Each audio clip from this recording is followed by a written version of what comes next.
같은데 벌써 끝나네. 지금 몇 월 달이죠? 5월 달입니다. 1월 1일 시작한 게 엊그저께 같죠? 눈 몇 번 감았다 뜨면 이제 말할 거예요. 요새는 일주일이 말이에요. 옛날 하루 같아, 하루. 화요일만 지나면 금방 안식이에요. 맞습니까? 예. 이 연세를 잡술수록 시간이 더 빨리 가는 것 같아요. 천천히 가는 것 같아요. 80대인 분들은 70대가 엊그저께 같은데 벌써 80대. 제가 50대가 엊그저께 같은데 벌써 70대가 됐어요. 그러면 요새 10년, 20년 한땀이에요. 그렇죠? 옛날에는 그냥 아이고 나이 좀 빨리 좀 먹었으며 맨날 나보다 어리대. 아 빨리 30대가 좀 됐어. 아 빨리 50대가 좀 됐어. 근데 지금은 그게 아니에요. 너무 시간이 빨라요. 정신 바짝 차리지 않으면 금방 형편없이 그냥 늙어 있습니다. 연세 잡수신 분 죄송합니다. 형편없지만 자 오늘은 마지막 금요일 종로회의단 제10장 하나님을 아는 지식. 이제 우리가 하나님을 아는 지식 가운데 성장을 해야 된다는 이야기죠. 우리 주제자 한번 다 같이 읽어볼까요? 시작. 영생은 곧 유일하신 참 하나님과 그의 보내신 자 예수 그리스도를 아는 것이라. 영생이 뭐라고 그랬어요? 다른 말로 아는 거라. 아는 거라. 알긴 알아야 되는데 뭘 알아야 돼요? 예수 그리스도. 딴 거 알아봐야 시험 없고 주식 투자 알아봐야 영생 못 얻고 컴퓨터 기술 아무리 알아봐야 영생 못 얻어요. 뭘 알아야 돼요? 하나님과 예수님. 이걸 아는 게 바로 영생과 직결되어 있다. 그래서 하나님을 아는 지식이 아주 중요하다 말이에요. 근데 여기 이 사람이 아인슈타인 박사입니다. 인류 역사상 머리가 가장 좋아하고 가장 똑똑한 사람이라는 거예요. 한 번은 제자들과 이 아인슈타인 박사가 얘기를 하게 됐어요. 제자들이 말합니다. 아이고 선생님의 그 무진한 지식과 그 엄청난 탐구력, 그걸 보고 어떤 사람이 놀라지 않을 수 있습니까? 맞습니까? 그때 아인슈타인이 씩 웃으면서 옆에 컵에 물이 있었어요. 손가락을 넣더니 이렇게 하니까 물이 한 방울 똑 떨어져요. 내가 알고 있는 지식은 요 한 방울에 물 것 같다. 하나님의 지혜와 능력에 비하면 내 지식은 저 큰 태평양에 이 물 한 방울만도 못하다. 맞습니까? 아멘. 이 양반이 좀 알긴 아는 거예요. 이걸 알아야 진짜 아는 거예요. 하나님은 우리가 이해할 수 없을 만큼 놀라운 분입니다. 근데 그분을 얼마나 아는 것이 우리의 운명을 좌우하는 거예요. 여기 유명한 한 신학자가 하나님을 아는 지식이라고 하는 책을 썼는데 거기에 보면 인간이 창조된 목적은 하나님을 알기 위해서이다. 그러므로 인간의 삶의 목표는 하나님을 아는 것이어야 한다. 인간의 가장 위대한 발견, 인간의 가장 위대한 축복은 하나님을 아는 것이다. 사람이 짐승과 틀린 가장 근본적인 것은 하나님을 아는 존재라는 거예요. 사람의 형상을 띠고 하나님을 모르면 그 멸망하는 짐승과 똑같아요. 짐승과 무슨 차이가 있습니까? 맞습니까? 아멘. 그래서 왜 우리가 하나님을 알아야 하는가? 첫째로 하나님을 아는 것이 영생의 비결이라 아까 얘기했죠. 두 번째, 우리를 향하신 하나님의 소원이 하나님을 아는 것입니다. 하나님 우리에게 지금 바라는 가장 원하시는 것은 뭐예요? 당신을 아는 거예요.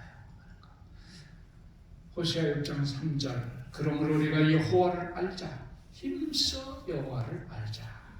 호세아 1장 6절 나는 인애를 원하고 제사를 원치 아니하며 번제보다 하나님 아는 것을 원하노라.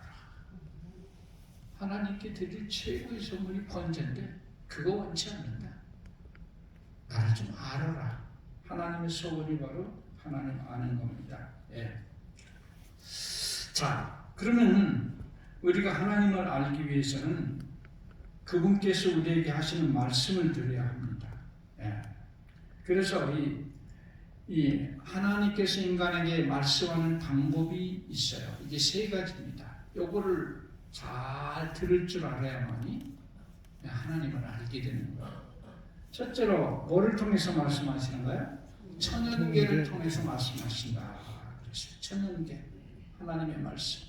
로마서 1장 20절 창세로부터 그의 보이지 아니하는 것들 곧 그의 영원하신 능력과 신성이 그 만드신 만물에 분명히 보여 알게 되나니 그러므로 저희가 핑계치 못할지니라.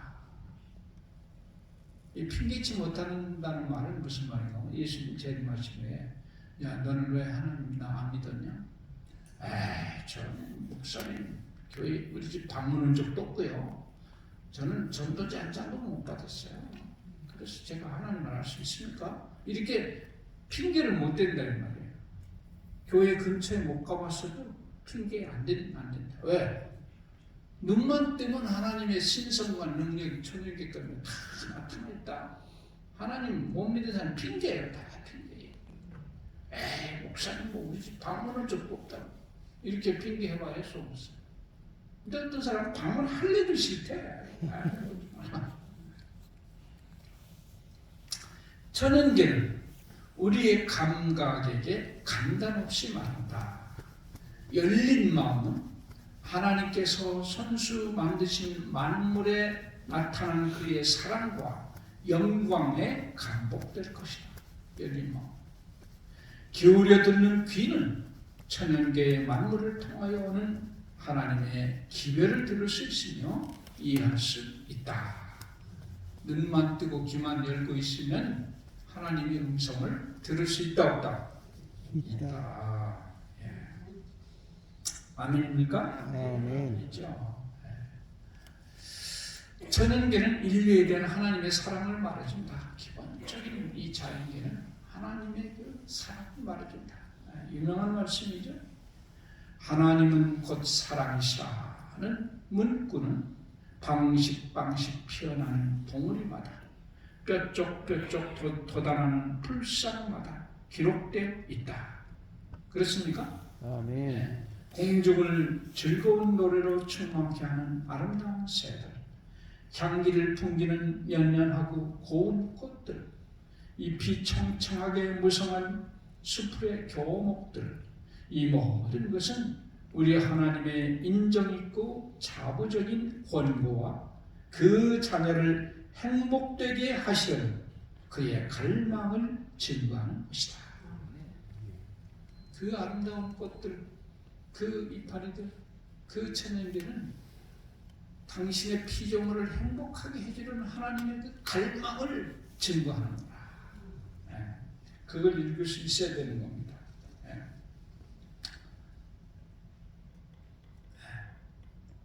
그래서 예수님께서는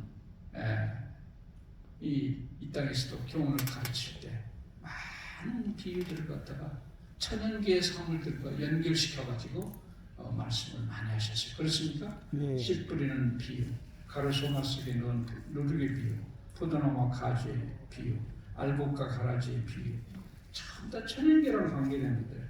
그래서 예수님이 안 계셔도 이 농사가 씨 뿌리다가 씨 뿌린 비유를 생각합니다. 회생이 밥하고 빵 반죽하다가 가르소마 속에 넣은 누룩의 비유를 생각합니다. 포도 재배하다가 포도나무 가지의 비유 이렇게 생각하게 되는 거예요. 예. 그런데 그래서 우리가 많이 귀를 기울여 듣기만 하면 하나님의 창조하신 만물은 우리에게 순종과 신뢰의 귀중한 공과를 가르쳐 줄 것이다. 자연 법칙에 따르는 게 바로 하나님 말씀에 따르는 겁니다.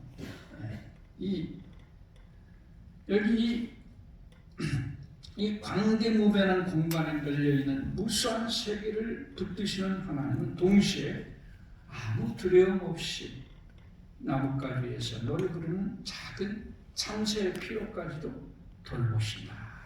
이걸 통해서 하나님의 위대하신 뿐만 아니고 섬세하심을 생각하고 이걸 우리가 깨달았다면 아무도 쓸데없는 염려와 걱정에 빠지지 않을 것이다. 이 천연계는 우리에게 바로 그걸 가르쳐준다는 겁니다. 저런 작은 미물 하나도 돌보시는 하나님이 당신의 백성의 눈물을 여기 우리가 흘리는 눈물 중에 하나님께서 주목하시지 않는 것은 하나도 없다. 종로의기당 86페이지. 우리 한 방울의 눈물도 하나님은 그냥 허지로 보지 않으신다. 그거를 이 자연계를 통해서 우리가 읽을 수 있어야 된다 하는 것입니다. 천연계를 통해서 말씀하시고 두 번째는 뭘 통해서 말씀하시는가요?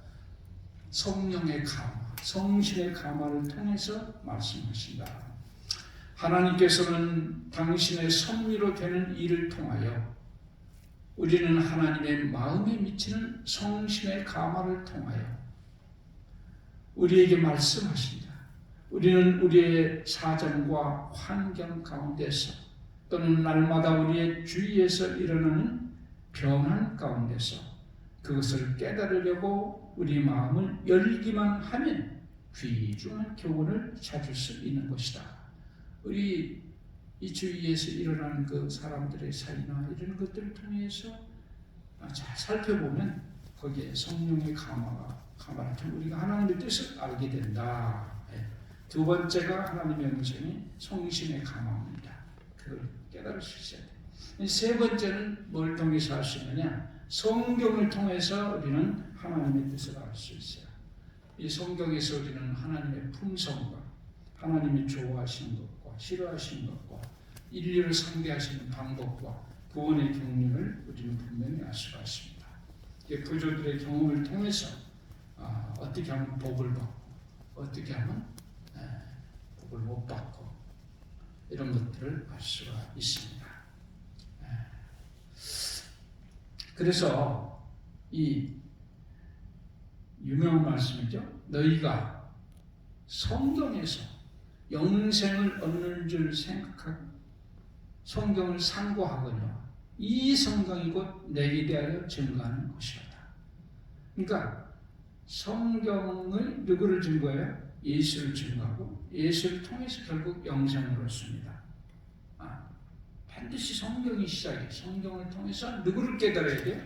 예수님을 깨달아야 돼요. 그러면 그를 통해서 영생을 얻는 겁니다.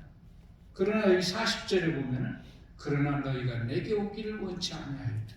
그 유대인들을 가리키는 거야. 성경은 죽도록 연구해요, 그 사람들이. 근데 결국은 누구를 몰라요? 예수를 몰라버려.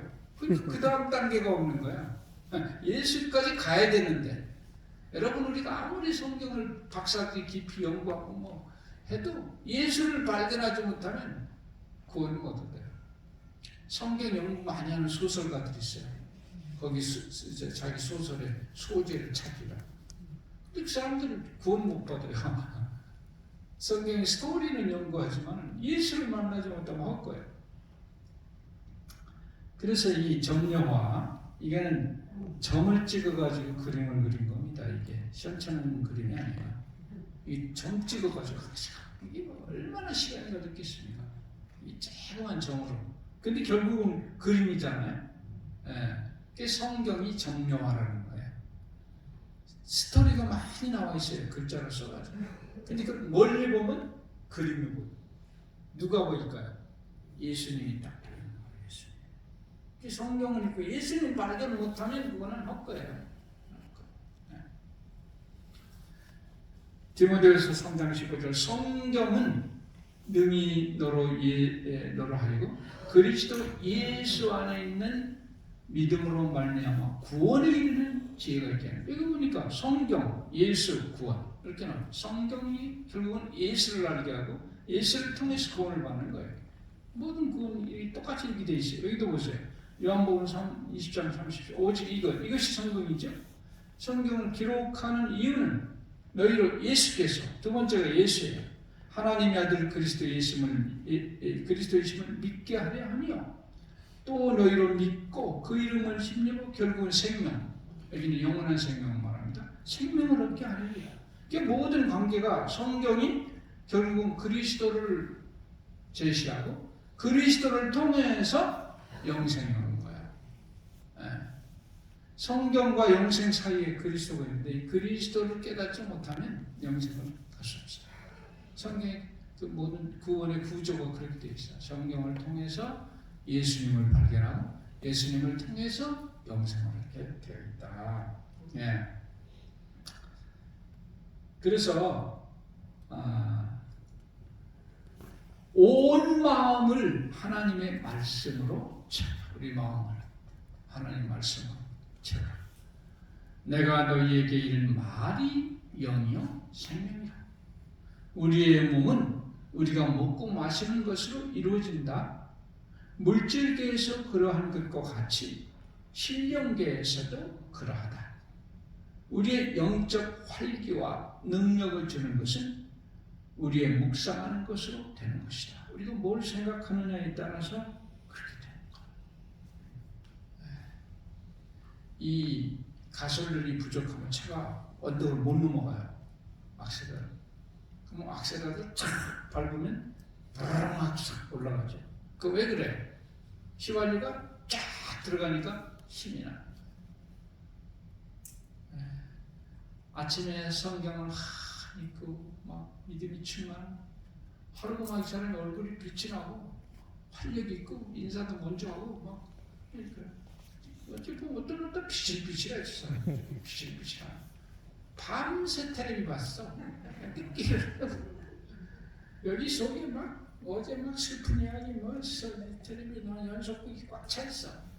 막 비실비실해. 어떻게 인사가 나오고 그 사람이. 그게 머릿속에 뭐가 들어있느냐에 따라서 완전히 틀려요. 이게. 여러분들 경험해 보셨어요? 아주 틀림없어요. 마음을 모르 채우라. 성도 모르 채우라. 그렇게 할 때 우리의 믿음이 점점 강해지고 우리의 기도는 더욱 열렬해지고 우리의 사랑은 더욱 진실해진다.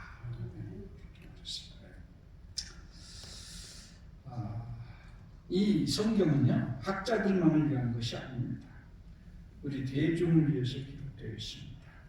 그래서 평범한 편견 없는 마음을 가지고 성경을 읽으면 이 성경의 진리가 백지와 같이 분명하게 드러나서 억지로 풀지 않는 한 우리는 구원의 길을 찾을 수 있다 그렇습니다. 성경은 그래서 스스로 연구하는 습관을 가져라고 했어요. 스스로 자꾸 누구 설교만 들으려고 하지 말고 내가 좀 성경을 읽어야 돼. 그리고 한 구절 한 구절 다른 구절과 대조하면서 이렇게 읽어라. 그래서 성경을 연구하는 것보다 더 우리의 지능을 발달시킴에 적합한 것은 없다. 정말 예당 90페이지에 성경을요 다독하는 게 좋을까요? 정독하는 게 좋을까요? 정독하는 게 좋습니다. 좀 딱히 많이 읽으면 뭐예요? 다 빠져나가 버리고 없는데 정독 한 줄을 읽더라도 의미를 깊이 생각하고 읽는 게 참 좋습니다. 제가 어떤 분에게 신학교 때 들은 얘기인데 우리 교수님이 성경 한 줄을 넣고 읽는 방법이세요.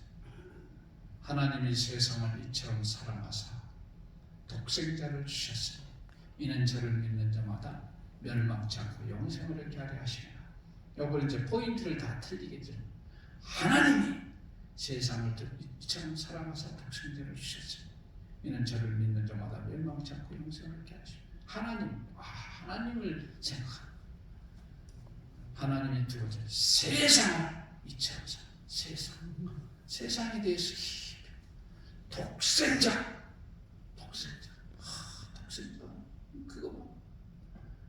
멸망, 영생, 믿는 자라고 했구나. 그런 방법으로 생각하는 거예요. 한 기절, 그 한 단어 하나만 딱 핵심을 넣고 하면 떠오른다. 그래서 우리가 다독도 좋지만 정독도 필요해요. 아니, 정독이 더 중요합니다. 다독은 많이 읽어봤자 어떤 사람은 수십 번 읽었대요. 내가 어떤 인터넷에 거짓말쟁이 봤어. 내가 성경을 2,000번 읽었는데 성경은 탈무드보다도 못하고 어쩌고저쩌고. 한 사람이 2,000번 죽어도 못 읽어요. 평생 100번 읽어도 엄청나게 읽는 겁니다. 그게 한 번 읽는데 그게 얼마나 시간? 지가 20몇 살밖에 안 됐더라. 근데 어떻게 2,000번을 써? 아니, 난 처음부터 거짓말해. 맞습니까? 예. 인터넷 본 사람 그게 또 정말인 줄 알아. 2,000번 읽어도 뭐 탈무드보다 못하대. 이렇게 거짓말하는 사람 참 많아요. 2,000번 절대 못 읽습니다. 저도 몇십 번 못 읽었어요. 많이 읽는 게 중요한 게 아니고 전체 스토리를 파악하고 정독이 참 중요해요. 네. 이 얘기하는 거 쉬워. 자, 어떻게 읽어야 되느냐? 광부가 지면 아래 감춰 있는 비금속의 광맥을 찾는 것처럼 하나님의 말씀을 감춘 보물을 찾듯 꾸준히 상고하는 자는 주의성 없이 찾는 눈에 숨겨진 가장 가치 있는 진리를 발견하게 될 것이다. 영감으로 기록된 성경 말씀은 생명의 샘에서 흘러내리는 신의 물과 같이 흐르게 될 것이다. 예. 성경은 근데 연구하는 방법은 반드시 읽기 전에 기도하라고 그랬어요. 기도하라. 왜요? 이 기록한 사람이 성신의 감화를 통해서 기록했기 때문에 그거를 읽는 사람도 깨달으려면 그분과 같이 기도를 해야만이 깨달을 수가 있게 돼 있어요. 자, 어떤 사람이 감옥 속에 꼭 가져가야 될 세 권의 책, 당신이 감옥에 간다면 뭔 책을 가지고 가고 싶으냐? 세 권만 기록했더니 영국 사람 98%가 성경을 택했대요. 그들 중에 소수만 신앙인이에요. 대부분은 교회 안 나가는 무신론자였어요. 그렇지만 감옥에 갈 때는 성경을 가지고 가겠다. 이게 98%. 그만큼 성경은 가장 인류가 생각하는 위대한 책입니다. 여기 2020년 세계 성서 번역 현황 인구 어느 통계가 나옵니다. 성경이요 2020년 8월 기준은 총 7,359개 언어. 이게 나라는 100몇 개지만 한 나라에도 수십 개의 방언이 있어요. 그 가운데 성경 전체가 704개 언어로 번역됐는데 신약은 1571개, 단편 성서 부분은 1160개 언어 등 총 3435개 언어로 번역이 됐어요. 3400. 그러니까 이렇게 많이 번역된 책이 없어요. 자, 한 구소련에서 일어난 일인데 한 전도자가 기차를 타고 가다가 한 무신론자에게 성경을 가르쳤어요. 이 무신론자가 인상을 쓰고 막 그래. 그런데 눈치를 채야 되는데 계속 막 전도를 하니까 그 무신론자가 성경을 그때 창밖에다 집어다 줬어. 기차가 달리는데 창밖에다 던지는 거 어떻게 되는 거예요? 성경 잊어버렸어. 아이고. 집에 가서 있는데 한 석 달쯤 지나니까 어떤 사람이 문을 두드리대. 그때 한 농부가 왔어요. 목사님 댁이죠. 그런데 제가 예수를 믿고 침례를 받고 싶은데 침례를 좀 주시게. 줄 수 있는데 당신이 어떻게 해서 이렇게 됐냐고 했더니 하루는 밭에서 일을 하고 있는데 갑자기 뭐가 탁 날라오더니 가슴이 뚱치대. 보니까 성경이 떨어지더라. 이게 뭔가. 그때부터 읽기 시작했는데 바로 자기가 잊어버린 성경이요. 자기 성경에 보니까 갖고 왔는데. 그런 일도 있었다. 여러분, 성경은 정말 순수한 마음으로 읽는 자에게 반드시 구원의 길을 주십니다. 그 위대하신 그 하나님의 말씀 있고 많은 복을 받는 그리고 날마다 연구하고 그 말씀을 우리 마음에 가득 채우고 사는 그래서 복받는 여러분과 제가 되기를 바라면서 말씀을 마치겠습니다. 기도하겠습니다. 자비로우신 아버지 은혜를 생각할 때 감사합니다. 영원히 암흑 가운데 꺼져버릴 수밖에 없는 우리의 생명이었지만 우리를 긍휼히 여기시사 말씀을 주시고 그 말씀을 통해서 빛을 발견하고 영생의 길을 찾고 소망 가운데 살 수 있는 은혜를 주심을 생각할 때 감사합니다. 오늘도 하나님의 은혜를 감사하면서 주께서 주신 하나님의 말씀 사랑함으로 상고하고 또 아름다운 천연길을 통해서 주의 사랑을 느끼며 오늘도 행복한 하루가 되도록 인도해 주시옵소서. 오늘도 이 병원에서 드려지는 많은 기도들 하나님이여 가장 합당하게 응답해 주시옵소서. 오늘은 또 귀하고 복된 안식일 예배일입니다. 이날 우리가 마음과 몸을 잘 준비해서 행복하고 복스러운 안식일 맞이할 수 있도록 복을 주시옵소서. 예수님 이름으로 간절히 기도합니다. 아멘.